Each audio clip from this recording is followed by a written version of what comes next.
السلام عليكم. ازيكم يا شباب. الفيديو ده هتكلم فيه بشكل سريع على حاجة مهمة جدا. دايما كنت عاوز اتكلم عنها، فقلت ان ده احسن سيناريو يخلينا نتكلم عنها. طبعا انا يعني عارض دلوقتي سناب شات لان السيناريو ده في سناب شات، ولكن هو ما يشملش سناب شات بالطبع. انا لو عرضت جميع البلاتفورمز التانية هتلاحظ فيها نفس الشيء اللي انا بكلمك فيه، الا وهو الكاستمر اكوزيشن اند ريتنشن. دلوقتي انت لما بتكون طالع بكامبينز او بتكون حاطط في البلان بتاعتك انك تجيب عملاء، فانت عندك طريقتين. الطريقه الاولى الكاستمر اكوزيشن، والطريقه الثانيه ريتنشن، اللي هو العميل او العملاء اللي اشتروا منك سابقا يبداوا يشتروا منك مره تانية، او يبداوا يعيدوا عمليات الشراء، او يبداوا ان هم يرشحوك لمعارفهم بطريقه الورد اوف ماوس في الماركتنج. تمام. فبالتالي تعالوا نبص شويه ارقام على الكامبين دي، وهنبدا نتكلم بعد ما نشوف الارقام اللي عندنا. دلوقتي هنا عندنا الكامبين الاصليه، تمام.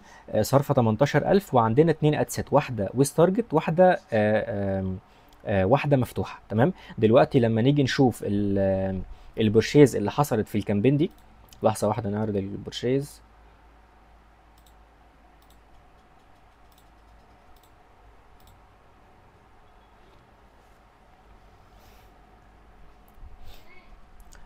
دلوقتي هنا هنلاحظ ان الاولى عملت 261 بورشيز، والتانية عملت 885 بورشيز. دي صرفت 1000، دي صرفت 16. تمام.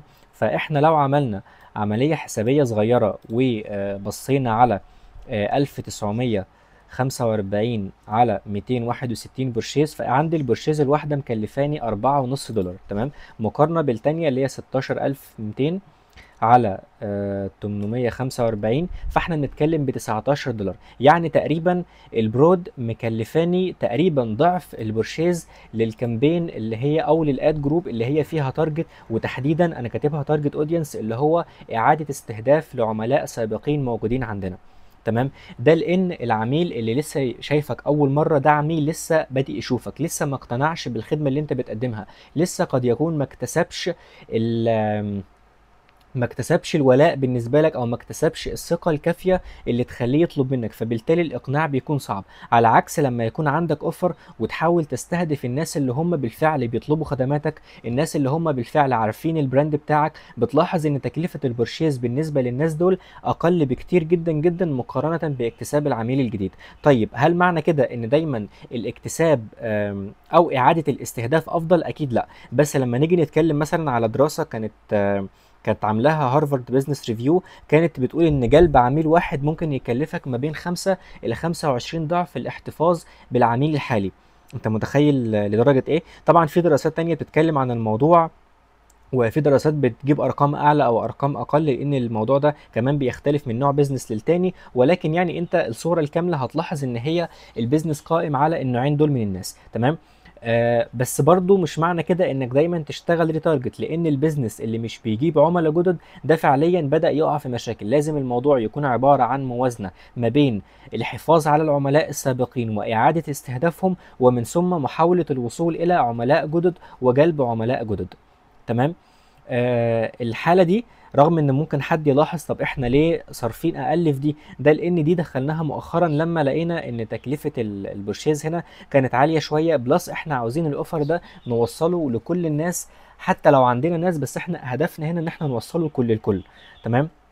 لان الخدمه دي يعني ايه، الناس بتطلبها بشكل متواصل. فعشان كده التكلفه اللي هي 19 للغاليه برضو ما تعتبرش غاليه، لان الشخص ده كلها كام يوم هيبدا يطلب تاني وتالت، فالتكلفه هتقل. ولكن انا حبيت اوضحها من تكلفه الشراء المباشر او تكلفه البرشيز المباشره.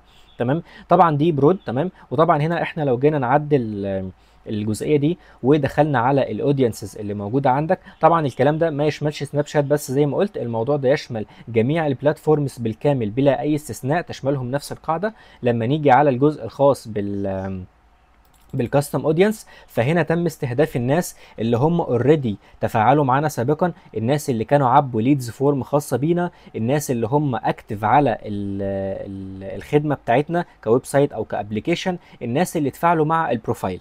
تمام. فهو ده كان الكاستم اودينس اللي تم استعماله في الكامبين دي، وده فرق بشكل كبير زي ما احنا شايفين في تكلفه عمليه الشراء.